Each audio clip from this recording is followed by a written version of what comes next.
نحمده ونصلي على رسوله الكريم اما بعد فاعوذ بالله من الشيطان الرجيم بسم الله الرحمن الرحيم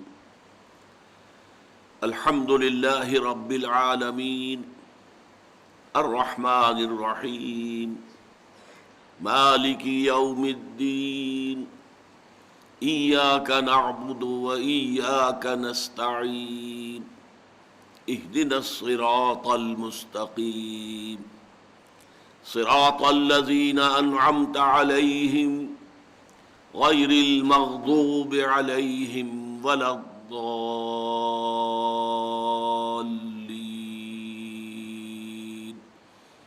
آمين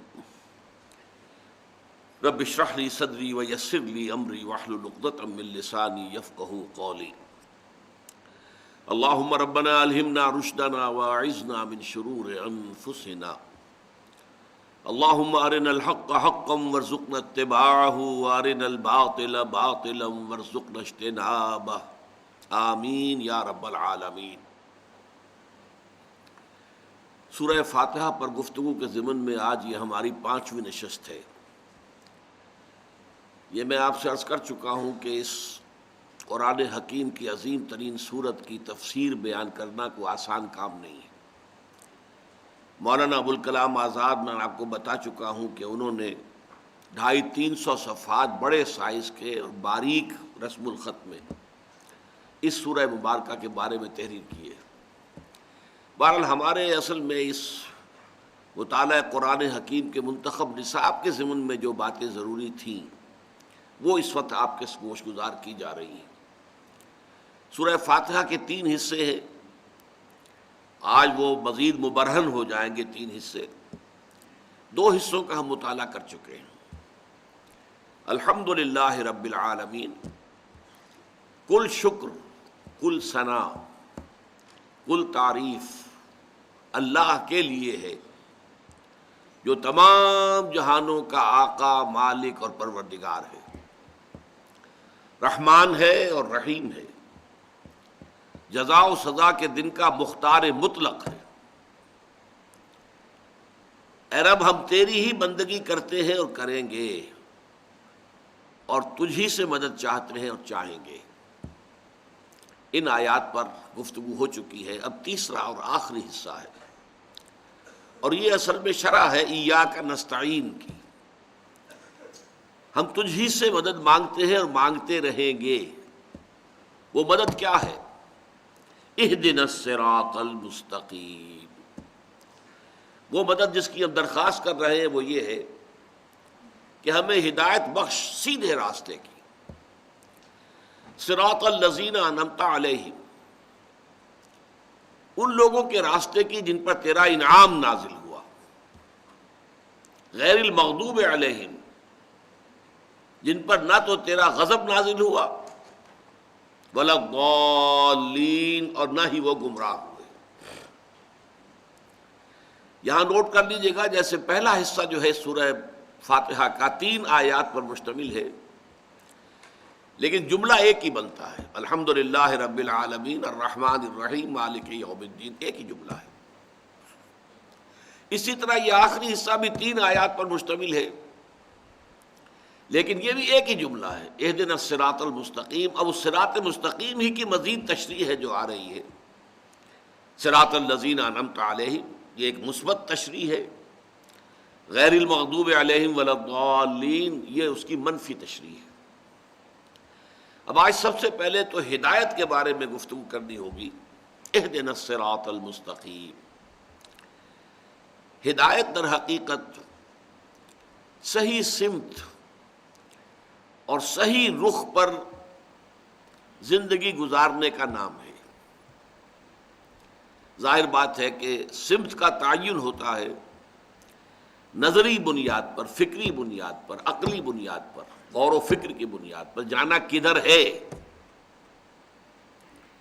اہدنا الصراط، اور اس ہدایت کے بے شمار مراتب اور مراحل ہیں۔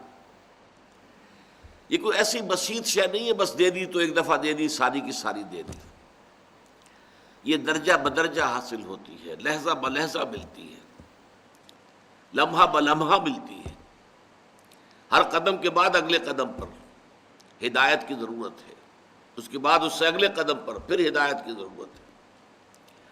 قرآن مجید میں سورہ محمد صلی اللہ علیہ وسلم میں فرمایا والذین اہتدوا زادہم ھدی وآتاہم تقواہم، جو لوگ ہدایت پر آ گئے اللہ نے ان کی ہدایت میں اضافہ کر دیا۔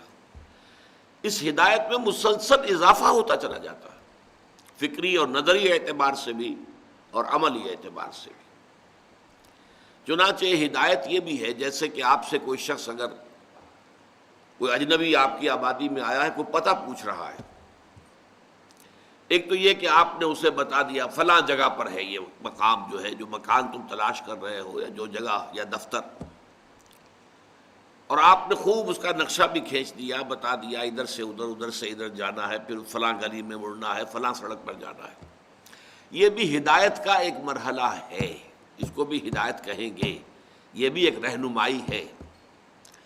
ایک رہنمائی یہ ہے کہ آپ اس کے ساتھ چل پڑے اور اسے منزل تک پہنچا دیا، یہ ہے تکمیل ہدایت۔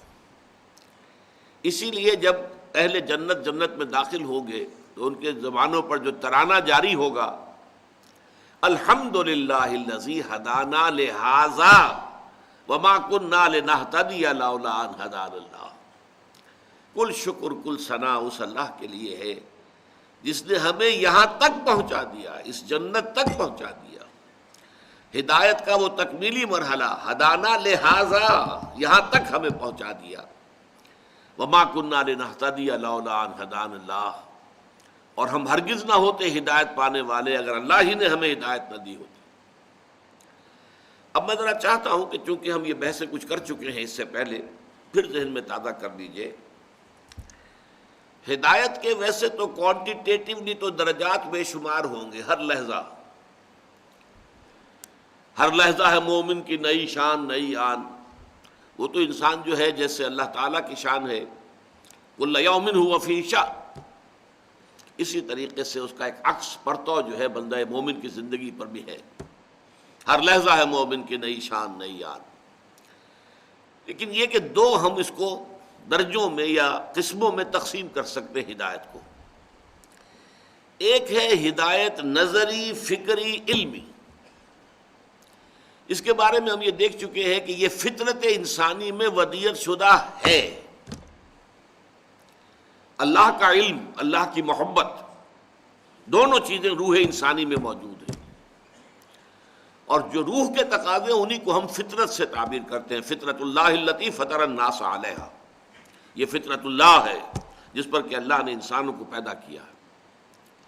تو موجود تو ہے جیسا کہ ہم دیکھ چکے، سورہ فاتحہ میں بھی تو آغاز یہاں سے ہو رہا ہے کہ ایک شخص اعتراف کر رہا ہے الحمدللہ رب العالمین، یہاں تک تو پہنچا ہوا ہے، جس کی مثالیں ہم دیکھ چکے ہیں۔ حضرت لقمان کی مثال قرآن مجید میں آئی ہے، اور دوسری بے شمار مثالیں، سلمان فارسی کی مثال ہو، یا آپ کو معلوم ہے کہ حضرت زید ابن عمرو ابن نفیل، حضرت سعید کے والد، جو بہنوئی تھے حضرت عمر کے، تو یہ ہدایت جو تھی ان کی فطرت کے اندر وہ ابھر کر آ گئی۔ حضرت عثمان، حضرت ابو بکر، انہوں نے کبھی کسی بت کو سجدہ نہیں کیا۔ میں خاص طور پر نام نہیں لے رہا حضور کا صلی اللہ علیہ وسلم، کہ حضور کا معاملہ تو یہ ہے کہ وہ اللہ تعالیٰ کی خصوصی پروٹیکشن میں تھے، لیکن آپ کے اخلاق عالیہ پہلے سے موجود تھے، اور آپ نے توحید کامل آپ کے اندر موجود تھی، آپ نے کبھی بھی کسی بت کو سجدہ نہیں کیا۔ تو فطرت سلیمہ اور عقل سلیم، یہ دو الفاظ ہم نے بار بار استعمال کیے ہیں، ان سے انسان علمی، نظری، فکری ہدایت تک تو خود بھی پہنچ سکتا ہے، لیکن اس میں وحی کے ذریعے سے جو مزید ہدایت ملتی ہے، ایک تو یہ کہ اس کے اندر یقین کی گہرائی اور مزید ہو جاتی ہے، پختہ ہو جاتی ہے۔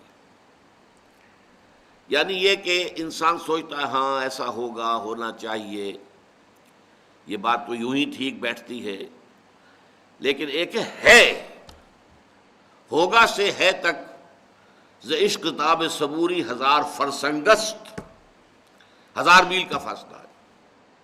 میں نے سادہ سی مثال پہلے بھی دی تھی کہ آپ سے بے شمار لوگ کہتے ہیں کہ چینی میٹھی ہوتی ہے، میٹھی ہوتی ہے، میٹھی ہوتی ہے، میٹھی ہوتی ہے، آپ نے نہیں چکھی آج تک۔ آپ کہیں گے بھائی میٹھی ہوگی، آخر اتنے لوگ مجھے کاہے کو دھوکہ دینا چاہیں گے، کیوں جھوٹ بولیں گے؟ گمان غالب ہے، جب اتنے لوگ کہہ رہے ہیں کہ میٹھی ہوگی، میٹھی ہے تو میٹھی ہوگی، لیکن جب آپ چکھ لیتے ہیں تو آپ کہتے ہیں ہے میٹھی ہے۔ اس ہوگی سے ہے تک زمین و آسمان کا فرق واقع ہوتا ہے۔ تو وہ ایمان جو ہے کے درجے میں قائم ہوتا ہے، وہ وہی ہے آسمانی کے ذریعے سے۔ نمبر دو، اس میں تفاصیل جو ہیں، تفاصیل کا رنگ تو وہی کے ذریعے سے آیا، اللہ تعالیٰ کے اسماء، اللہ کی صفات، پھر ملائکہ کا وجود، ظاہر بات ہے کہ وہ ہمارے عقل کے ذریعے سے اس کی دریافت نہیں ہو سکتی تھی۔ پھر جو عالم آخرہ کے حقائق ہیں، جنت اور دوزخ ہیں، یہ ساری چیزیں جو ہیں یہ تو در حقیقت وحی نبوت کے ذریعے سے انسان کو معلوم ہوتی ہیں۔ اور اس میں جو عام لوگ ہیں دوسرے، جن کی فطرت سلیمہ اتنی بیدار اور سلیم نہیں ہوتی، اور جن کی عقل سلیم جو ہے وہ اتنی چاق و چوبند نہیں ہوتی، ان کے دلوں پر سے زنگ اتارنے کا کام وہی کرتی ہے۔ جیسا کہ ایک حدیث میں آیا ہے کہ ان هذه القلوب لتصدع، حضور نے فرمایا صلی اللہ علیہ وسلم، یہ جو دل ہے انسانوں کے، ان کے اوپر زنگ لگ جایا کرتا ہے۔ تو پوچھا صحابہ نے فما جلاؤها یا رسول اللہ، اے اللہ کے رسول، آپ نے فرمایا کہ دلوں پہ زنگ لگ جاتا ہے، ہماری تلواروں پر زنگ لگتا ہے، ہم سیکل کرتے ہیں، پالش کرتے ہیں، زنگ اتر جاتا ہے، پھر چمکدار تیغ براق بن جاتی ہے۔ تو دلوں کا جو ہے اس کے زنگ کو دور کرنے کی کیا شکل ہے؟ فرمایا کثرت تلاوت القرآن و کثرت ذکر الموت، کثرت سے قرآن کا پڑھنا اور کثرت سے موت کو یاد کرنا، اس سے دلوں کا زنگ اترتا ہے۔ تو جن لوگوں کا وہ عقل سلیم اور فطرت سلیمہ کا معاملہ جن کا ٹھیک ہے، ان کے تو گویا کہ فطری طور پر ان کے اپنے اندر سے یہ ہدایت ابھر کر آ گئی ہے، وہ خود اپنے زبان سے کہہ رہے ہیں الحمدللہ رب العالمین الرحمن الرحیم مالک یوم الدین ایاک نعبد و ایاک نستعین اہدنا الصراط المستقیم۔ ایسے لوگوں کے لیے جو ہدایت درکار ہے وہ ہدایت عملی ہے۔ ہدایت عملی کے بھی دو پہلو ہیں، دو درجے ہیں۔ جہاں تک تو انسان کی انفرادی زندگی کا تعلق ہے، اس کے ضمن میں بھی اللہ تعالیٰ نے ہمیں بتایا کہ نفس انسانی میں نیکی اور بدی کی پہچان ودیت کر دی گئی ہے۔ وَنَفْسٍ وَمَا سَوَّاهَا، یہ نفس انسانی شاہد ہے، اور جو اسے تیار کیا ہے، برابر کیا ہے، اسے بنایا ہے، نکھارا ہے، سنوارا ہے۔ فَأَلْهَمَهَا فُجُورَهَا وَتَقْوَاهَا، اور پھر اس میں فجور اور تقوی کا علم الہامی طور پر ودیت کر دیا۔ اسی لیے حضور بسا اوقات صحابہ سے جب کوئی پوچھتے تھے، فرماتے تھے استفتِ قلبک، بھائی جاؤ اپنے دل سے پوچھ لو۔ بلکہ یہاں تک بھی ایک حدیث میں آتا ہے استفتِ قلبک وَلَوْ أَفْتَاكَ الْمُفْتِي، اپنے دلوں سے پوچھا کرو، چاہے مفتی نے کوئی فتویٰ دے بھی دیا ہو۔ ایک مفتی تمہارے اندر بیٹھا ہوا ہے، تمہارا دل، تمہارا ضمیر، تمہاری روح، صحیح ترین جو ہے وہ ہے در حقیقت بیرومیٹر، وہ بتائے گا ہوا کا دباؤ کیا ہے، یہ شے منکر ہے یا یہ کہ معروف ہے۔ تو اس اعتبار سے، لیکن اس میں بھی انفرادی طور پر، انفرادی عملی ہدایت میں بھی ایک اور مرحلہ آ جاتا ہے۔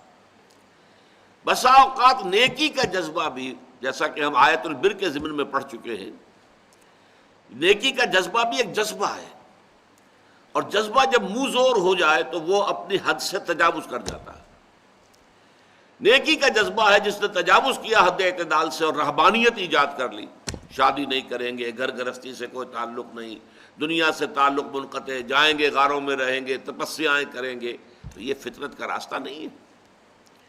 لا رہبانیت فی الاسلام، اللہ تعالیٰ نے جو اسلام کی ہدایت دی ہے نوع انسانی کو، اس میں رہبانیت کی کوئی گنجائش نہیں۔ لہذا ضرورت ہے اس میں بھی کہ ایک معتدل ماڈل سامنے رہے، اور وہ رسول کے ذریعے سے ملتا ہے۔ رسول کی زندگی، لقد کان لکم فی رسول اللہ اسوۃ حسنہ، بہترین مثال، بہترین ماڈل تمہارے لیے اللہ کے رسول کی شخصیت میں۔ تو ہدایت جو ہے جہاں تک فکری، نظری، علمی ہے، وہ انسانی فطرت میں ودیعت شدہ ہے۔ البتہ اس میں یقین کی گہرائی وہ وحی نبوت کے ذریعے سے پیدا ہوتی ہے، اور جزیات کی تفصیل وہ وحی نبوت کے ذریعے حاصل ہوتی ہے۔ عملی اعتبار سے انفرادی سطح پر انسان کا اپنا نفس جو ہے وہ صحیح گواہی دیتا ہے، یہ نفس لوامہ جس کی قسم کھائی گئی ہے، لا اقسم بیوم القیامہ ولا اقسم بالنفس اللوامہ۔ انسان کو غلط کام کرتا ہے تو اندر ہی سے اسے کوئی چیز کاٹتی ہے، کیا کیا تم نے، تمہیں نہیں کرنا چاہیے تھا، یہ غلط کام کیا تم نے۔ یہ ہے تمہارے اندر کی وہ حقیقت کہ جس کا اللہ تعالیٰ نے جس کی قسم کھائی ہے، نفس لوامہ۔ تو گویا کہ یہ چیز جو ہے انسان کے اندر موجود ہے، جو اسے صحیح رخ کی طرف رہنمائی کرتی ہے، استفت قلبک ولا افتاک المفتی۔ لیکن بسا اوقات یہ نیکی کا جذبہ مفرط ہو جاتا ہے، افراط بہت زیادہ بڑھ گیا، تو اس کے نتیجے میں کیا ہوتا ہے، ایک وقت میں جوش آیا، ساری اپنی دولت اللہ کے راہ میں لٹا دی، اس کے بعد کم ہوتے ہیں وہ لوگ جو اس کے بعد کھڑے رہ جائیں اس مقام پر، بعد میں پچھتانا ہوتا ہے کہ یہ کیا کر بیٹھا میں، میری اپنی آل اولاد بھی تھی، ان کا بھی حق تھا۔ اسی لیے حضور کا معاملہ آپ کو معلوم ہے کہ حضور کے پاس ایک صحابی آئے، میں اپنی ساری دولت اللہ کے راہ میں دینا چاہتا ہوں۔ فرمایا نہیں، تم اپنی اولاد کو فقیر بنا کر چھوڑ کے جانا چاہتے ہو، ان کا حق ہے۔ پھر عرض کیا اچھا آدھا، نہیں آدھا نہیں، آدھا بھی بہت زیادہ ہے۔ پھر عرض کیا تہائی، ہاں تہائی ٹھیک ہے، تہائی قبول کر لیا۔ اور یہ تہائی ہی ہے جس میں کہ انسان کو وصیت کا حق دیا گیا ہے، باقی 2/3 گویا کہ وارثوں کا حصہ ہے، وارثوں کا حق ہے، اس میں تمہیں کوئی تصرف نہیں کرنا چاہیے۔ البتہ اگر ایمرجنسی کا معاملہ ہے، کوئی خاص جو ہے نازک مرحلہ آ گیا، جیسے غزوہ تبوک کا موقع تھا، اس موقع پر، اور پھر یہ کہ غیر معمولی شخصیت حضرت ابو بکر صدیق، وہ اپنا سارا اثاثہ لیا، حضور نے قبول کر لیا۔ لیکن وہ ایکسیپشنل سچویشن اور exceptional personality, exceptions prove the role, وہ ایکسیپشن ہے، قاعدہ یہی ہے کہ نہیں، ایک متوازن طریقہ ہونا چاہیے۔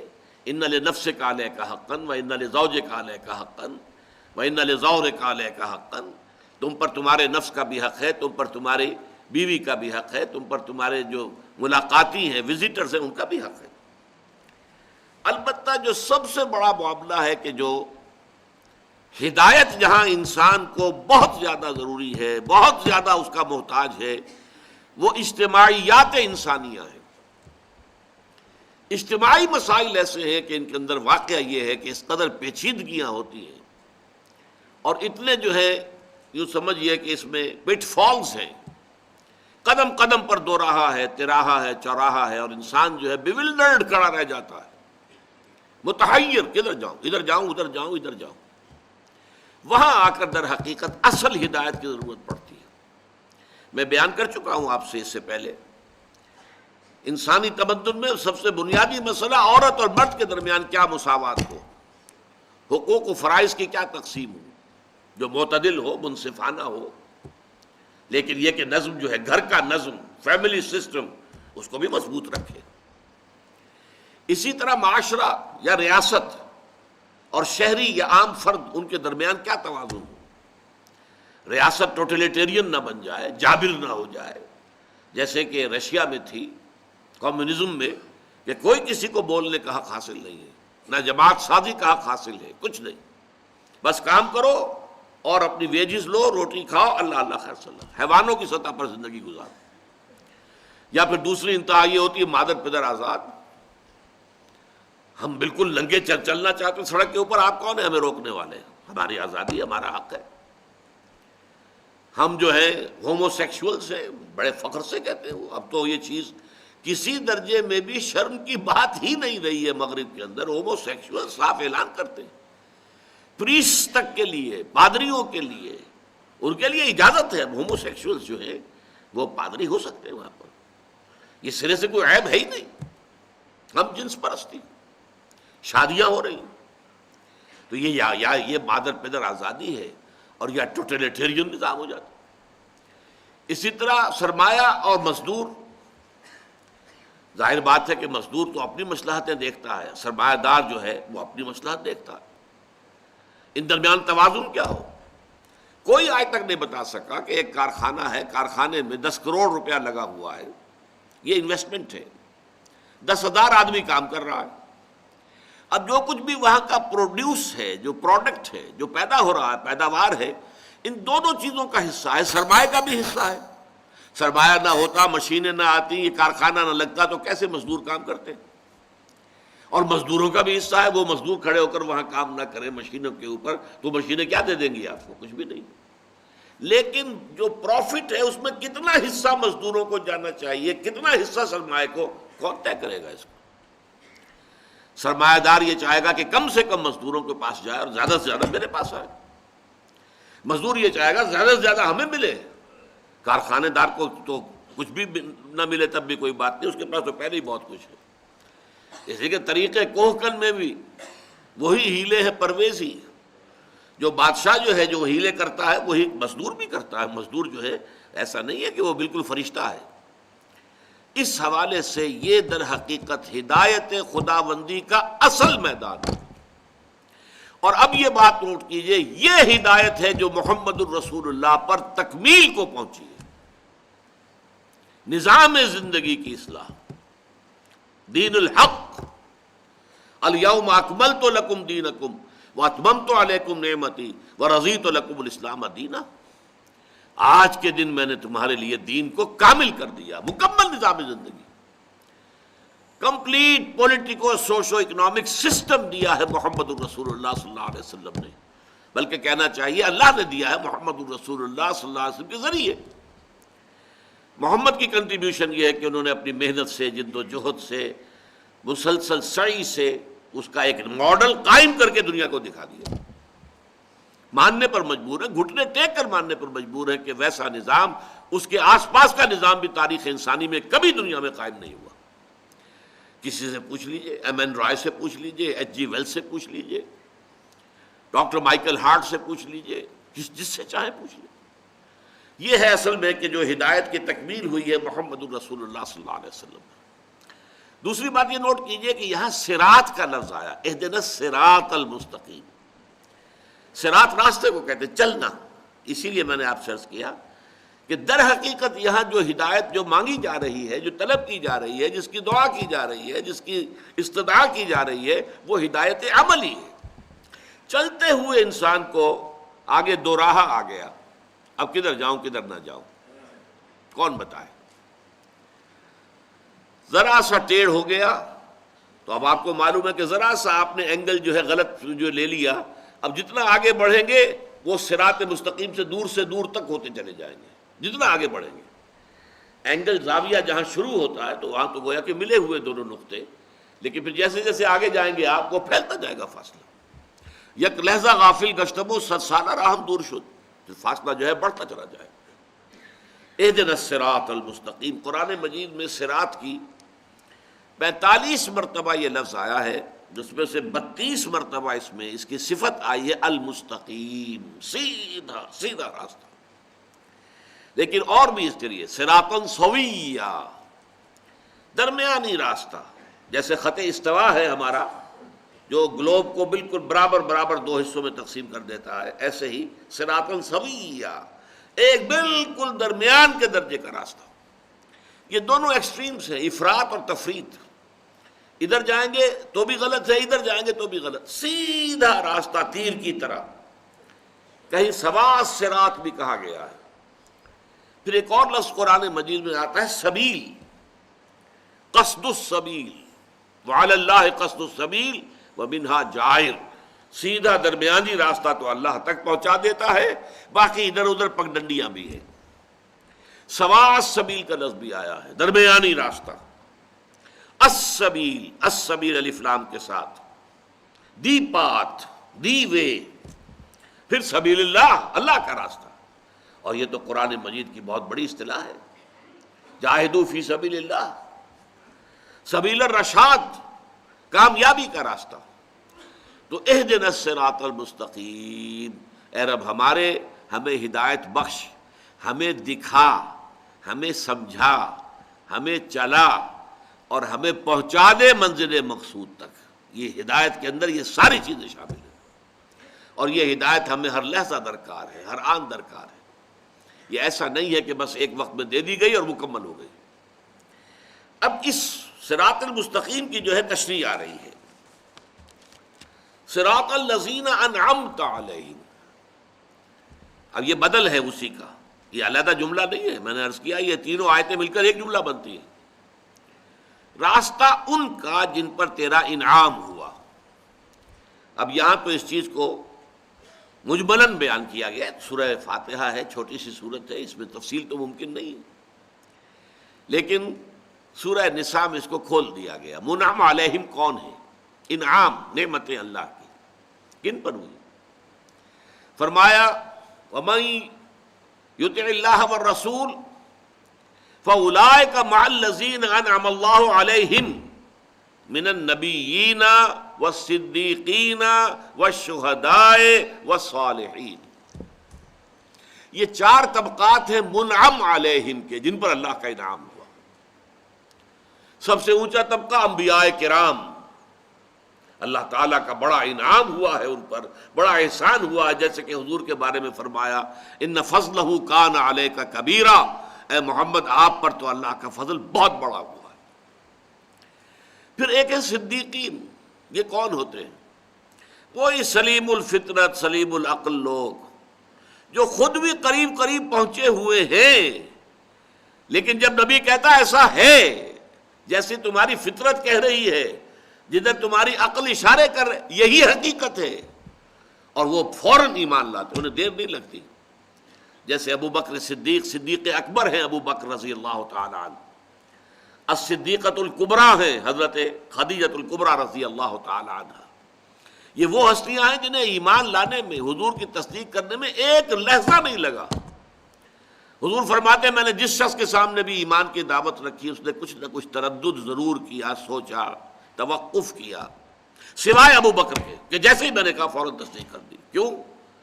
دیکھنا تقریر کی لذت کہ جو اس نے کہا میں نے یہ جانا کہ یہی میرے دل میں تھا، اس لیے کہ وہ صدیقین، وہ سلیم الفطرت اور سلیم العقل لوگ خود وہی پہنچے ہوئے ہوتے ہیں۔ میں تو کہا کرتا ہوں کہ صدیقین اور انبیاء نبوت کے ظہور سے قبل نبی، ابھی نبوت کا ظہور ہونا ہے لیکن ہے نبی، اور صدیقین ان کی مثال ایسی ہے جیسے گلاب کے پھول کا ایک پودا ہے گلاب کا، اس میں پھول لگے ہوئے، 10 پھول لگے ہوئے، اب کسی کا دست حنائی آتا ہے اور ایک پھول توڑ لیتا ہے، بس چن لیا اس نے اس پھول کو۔ صدیقین میں سے اللہ تعالیٰ جس کو چن لے وہ اللہ کا نبی بن گیا، باقی سب اس کے ساتھ جمع ہو گئے پروانوں کی طرح۔ یہ شکل ہے، اس لیے حضرت ابراہیم کو سورہ مریم میں کہا کہ صدیقا نبیّا، انہ کان صدیقا نبیّا، نبوت کے ظہور سے قبل بھی وہ صدیق تھے، ان کی شخصیت خالص تھی، اور وہ سلیم الفطرت تھے، سلیم العقل تھے۔ اس کے بعد دوسرا درجہ شہداء کا ہے۔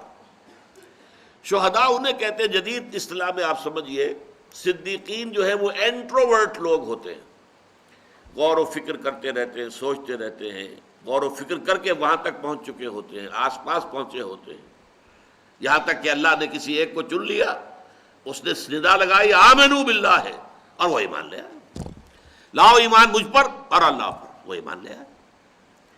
ایک وہ ہوتے ہیں کہ جن کی فطرت کے اوپر کچھ پردے پڑے ہوتے ہیں، کچھ حجابات ہیں، غور و فکر کی طرف توجہ ہی نہیں ہے، کھلنڈرے لوگ ہیں، ادھر جا رہے ہیں ادھر جا رہے ہیں، چلت پھرت ہیں، جن کو ایکسٹروورٹس کہا جاتا ہے جدید سائیکالوجی میں۔ انٹروورٹس دروبین، جو علیحدگی میں بیٹھنا زیادہ پسند کرتے ہیں، انہیں محفل اتنی زیادہ پسند نہیں ہوتی جتنا کہ تخلیہ، علیحدہ ہو، غور و فکر کریں، اپنے من میں ڈوب کر پا جا سراغ زندگی۔ ایک وہ ہوتے ہیں جن کا خارج سے زیادہ تعلق ہوتا ہے، کھول آنکھ زمیں دیکھ، فلک دیکھ، فضا دیکھ، اور پھر یہ کہ خارج میں ہے تو بھاگ دوڑ ہے، ملنا جلنا ہے، ہنسنا ہے، ہنس رہے ہیں، باتیں کر رہے ہیں، ٹھٹے لگا رہے ہیں، یا کسی کو چلتے کو دھکا دے دیا ہے، کندھا مار دیا ہے، جاتے جاتے جو ہے وہ خامخواہ لڑائی مول لینے کو جی چاہ رہا ہے، اپنی قوت کے ظہور کا جو ہے۔ اور یہ نوٹ کر لیجئے حضرت عمر رضی اللہ تعالیٰ عنہ اسی طرح کے انسان تھے۔ ابو بکر تھے غور و فکر اور سوچ بچار کرنے والے، سلیم الفطرت انسان۔ حضرت عمر کا وہ نقشہ نہیں تھا، یہ دوسرا نقشہ تھا۔ ان لوگوں کو دیر لگ جاتی ہے ایمان لانے میں، 6 سال لگ گئے۔ اور نہ صرف عمر، حضرت حمزہ بھی رضی اللہ تعالی عنہما۔ حضرت حمزہ تو سگے چچا ہے، دودھ شریک بھائی ہے، خالہ زاد بھائی ہے، اتنے 3 رشتے حضور کے ساتھ ہیں، نہایت محبت کرنے والے۔ لیکن ان کا معاملہ کیا تھا؟ سیر اور شکار، بس نکل گئے صحرا کے اندر، کئی دن جو ہے گھوم رہے ہیں، شکار کر رہے ہیں، گوشت کھا رہے ہیں، اور بہت دنوں کے بعد آ گئے گھر۔ انہوں نے سوچا ہی نہیں کبھی کہ یہ کیا کہہ رہا ہے میرا بھتیجا، اس کی دعوت کیا ہے، یہ کیا ہوا ہے اس کو، کچھ نہیں۔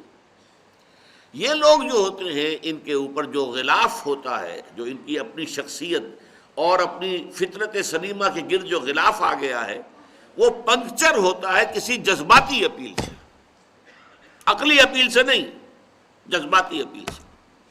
عقلی تو ان کا مزاج ہی نہیں، نظری فکری اور عقلی تو مزاج ہی نہیں، لہذا کوئی عقلی دلیل انہیں اپیل نہیں کر سکتی۔ ان کو جذباتی ہے۔ جذبات کیا تھے؟ حضرت حمزہ آئے ہیں شکار سے، واپس گھر نہیں پہنچے ہیں، وہی کنیز اس نے کہا آج تو ابو جہل نے آپ کے بھتیجے کے ساتھ بہت برا سلوک کیا، یعنی حضرت محمد کے ساتھ صلی اللہ علیہ وسلم۔ اچھا، ابو جہل نے کیا؟ گھر میں نہیں داخل ہوئے، سیدھے پلٹے، جو اس کا جہاں اس کی بیٹھک تھی، اس کا اوطاق جسے کہتے ہیں سندھ میں، پہنچ گئے۔ وہ بیٹھا تھا اپنے لوگوں کے اندر، تم نے آج محمد کے ساتھ یہ کیا ہے؟ ایک اپنی کمان سر پر ماری، سر پٹ گیا ابو جہل کا۔ اور پھر اس کے بعد کہتے ہیں اچھا لو میں اس پر ایمان لایا، آؤ میدان میں اب تم۔ یہ ہے ایمان کا واقعہ، جذباتی سطح، ورنہ 6 سال تک سوچا ہی نہیں یہ محمد کہہ کیا رہا ہے صلی اللہ علیہ وسلم، میرا بھتیجا، میرا دودھ شریک بھائی، میرا بچپن کا کھیلا ساتھی، ہم جولی، یہ کیا کہہ رہا ہے، پرواہ نہیں۔ اسی طرح حضرت عمر کا معاملہ ہوا، وہ تو چلے تھے تلوار ننگی لے کر حضور کو قتل کرنے کے لیے، کہ قصہ پاک کر دوں گا۔ اب یہ ساری کل جو ہمارے معاشرے میں ہو گئی ہے، اولاد والدین سے کٹ گئی، بھائی بھائی سے کٹ گئے، بیوی شوہر سے جدا ہو گئی، شوہر بیوی سے علیحدہ ہو گیا، یہ کل ہو گئی ہے ہمارے معاشرے میں۔ اب میں اس کا معاملہ صاف کر دوں گا۔ وہی 6واں سال ہے نبوت کا۔ ایک شخص نے بیچ میں، حضرت حذیفہ ابن عتبہ رضی اللہ تعالی عنہ، بہت ہی فہیم ذہین، انہوں نے پوچھا کدھر جا رہے ہیں؟ انہیں معلوم نہیں تھا حضرت عمر کو کہ یہ بھی ایمان لایا ہوا ہے۔ کہا جا رہا ہے میں آج جا رہا ہوں، آج یہ چکر ختم کر دوں گا، میں قتل کر دوں گا محمد کو۔ انہوں نے رخ موڑا، تمہاری تو اپنی ہمشیرہ اور تمہارے بہنوئی ایمان لا چکے ہیں، پہلے ان سے تو نپٹو۔ بس وہ آگ بگولا ہے، میری بہن فاطمہ اور میرا بہنوئی سعید ابن زید، وہ ایمان لے آئے محمد پر۔ جی ہاں۔ اب گھر پہنچے ہیں، دروازے کو کھٹکھٹایا ہے، اندر جو ہے حضرت خباب بن الارت رضی اللہ تعالیٰ عنہ آئے ہوئے تھے۔ نئی آیات جو نازل ہوئی تھی سورہ طٰہٰ کی، وہ میاں بیوی کو پڑھا رہے تھے، حضرت فاطمہ حضرت سعید دونوں بیٹھے ہوئے یاد کر رہے آئے تھے۔ وہ کھٹکھٹایا، کون؟ عمر۔ اف، کانپ گئے لوگ، تو انہیں تو چھپایا کہیں حضرت خباب کو، ورنہ تو پتہ نہیں، ان کو تو قتل کر دیتے، فوراً گردن اڑا دیتے۔ اب آئے گھر میں اور آ کر انہوں نے پہلے تو بہنوئی کو مارنا شروع کیا، تم ایمان لے آئے ہو۔ بہن درمیان میں آئی تو اسے لہو لہان کر دیا مار مار کر۔ اب بہن کے زبان سے کلمہ نکلا، عمر چاہے تم ہمیں ہلاک کر دو، اب ہم اس دین کو چھوڑنے والے نہیں ہیں۔ بس اس پر جو ہے کایا پلٹ ہو گئی ہے۔ یہ کیا شے ہے، کیا چیز ہے جس نے صنف نازک کے اندر اتنی عظیمت، اتنی ہمت، اتنا استقلال، جان دینے کو تیار ہے؟ وہ شے ہے کیا جس نے ان کو یہ کہاں سے کہاں پہنچا دیا؟ اسی لیے اقبال نے کہا ہے مسلمان عورت سے خطاب کر کے، تمی دانی کے سوز قراتے تو دگردوں کرد تقدیر عمر را۔ وہ بھی ایک خاتون ہی تھی نا، فاطمہ بنت خطاب، ان کا وہ جو بھی جذبہ ایمانی سامنے آیا ہے حضرت عمر کے، اس نے ان کی قسمت بدل دی۔ اچھا مجھے بتاؤ کیا پڑھ رہے تھے تم؟ بہن نے کہا نہیں، تم نجس ہو، مشرک ہو، تم ان کو ہاتھ نہیں لگا سکتے اور آنکھ کو۔ غسل کرو، غسل کیا، ایمان لے آئے۔ اب حضور کی خدمت میں حاضر ہوئے ہیں تو جیسے کہ اس معاشرے میں رواج تھا کہ غلام جو تھے وہ اپنی تلوار جو ہے وہ اپنی گردن میں لٹکایا کرتے تھے، تو گردن میں لٹکا کر تلوار لے کے آئے ہیں، غلام کی حیثیت سے آئے، یہ کہلاتے ہیں شہداء۔ لیکن یہ وہ لوگ ہوتے ہیں کہ ایکٹیو بہت ہوتے ہیں، کیونکہ پہلے ہی سے ایکسٹروورٹس ہیں، بھاگ دوڑ، یہ وہ، لڑنا بھڑنا، یہ تو ان کی عادت ثانیہ تھی، کشتیاں کرنا، مقابلے کرنا۔ لہذا جب یہ شہداء آتے ہیں تو عملی اعتبار سے دین کی دعوت جو ہے وہ تیزی سے آگے بڑھتی ہے۔ حضرت عمر، حضرت حمزہ کے ایمان لانے پر جو حیثیت مسلمانوں کی مکے میں ہو گئی تھی وہ پہلے نہیں تھی۔ پھر چوتھے درجے میں صالحین، نیک مسلمان، یہ بیس لائن ہے، یہاں سے کوئی ترقی کرے تو مرتبہ شہادت پر فائز ہو جائے، یا یہ کہ وہ اپنی مزاج کی مناسبت سے اگر انٹروورٹ ہے تو وہ صدیقیت کے مقام پر چلا جائے۔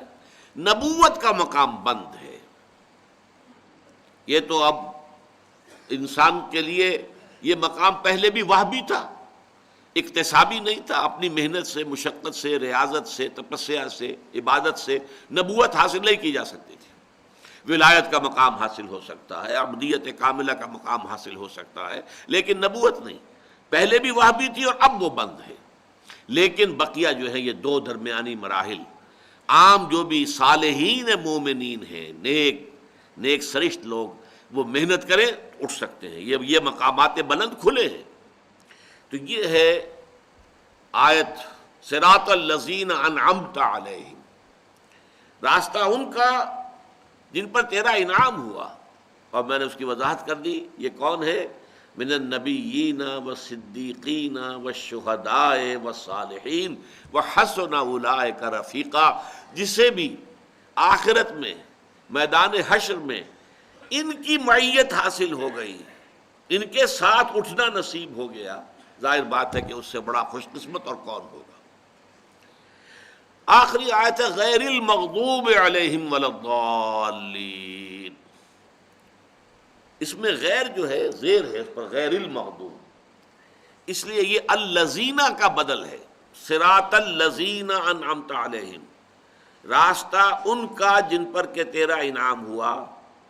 وہ الذین کی مزید وضاحت ہے اسی کے بدل کے طور پر، جن پر نہ تو تیرا غضب نازل ہوا اور نہ وہ گمراہ ہوئے۔ اب یہ جو ہے آیت اگرچہ اس کے ترجمے میں کافی یہ جو ترکیب نحوی ہے اس کی خاصی مشکل ہے، پھر یہ کہ ایک قرات جو ہے وہ غیر المغضوب علیہم بھی ہے، جس سے نتیجہ نکلتا ہے کہ صراط سے بدل ہے، یہ نہ راستہ ان لوگوں کا نہیں کہ جن پر تیرا غضب نازل ہوا اور نہ وہ گمراہ ہوئے، ان لوگوں کا، اور یا گمراہ ہوئے، ان کا راستہ نہیں۔ لیکن تقریباً اجماع ہے، شاہ عبد القادر رحمۃ اللہ علیہ کا ترجمہ بھی اسی بنیاد پر ہے جو میں عرض کر رہا ہوں کہ یہ غیر جو ہے یہ بدل ہے الذین کا، راستہ ان کا جن پر تیرا انعام نازل ہوا، جو نہ مغضوب علیہم ہوئے اور نہ ضالین ہوئے، جن پر نہ تیرا غضب نازل ہوا نہ ہی وہ گمراہ ہوئے۔ بہرحال روایت حفص جو ہے اس میں یہی ہے غیر المغضوب، شاذ روایت جو ہے غیر المغضوب کی بھی ہے لیکن اس کو کوئی قبولیت عام حاصل نہیں ہے۔ اب یہاں نوٹ کیجئے اس سے مراد کیا ہے۔ مغضوب علیہم وہ ہیں جنہیں ہدایت ملی ہو اور پھر وہ اپنی شرارت نفس کی وجہ سے اس ہدایت کو اپنے سے جدا کر دے، ہدایت سے محروم ہو جائیں، ہدایت کا راستہ ترک کر دیں اپنی شرارت نفس کی وجہ سے، ان پر اللہ کا غضب نازل ہوتا ہے، اللہ کا غصہ، اللہ کا غضب۔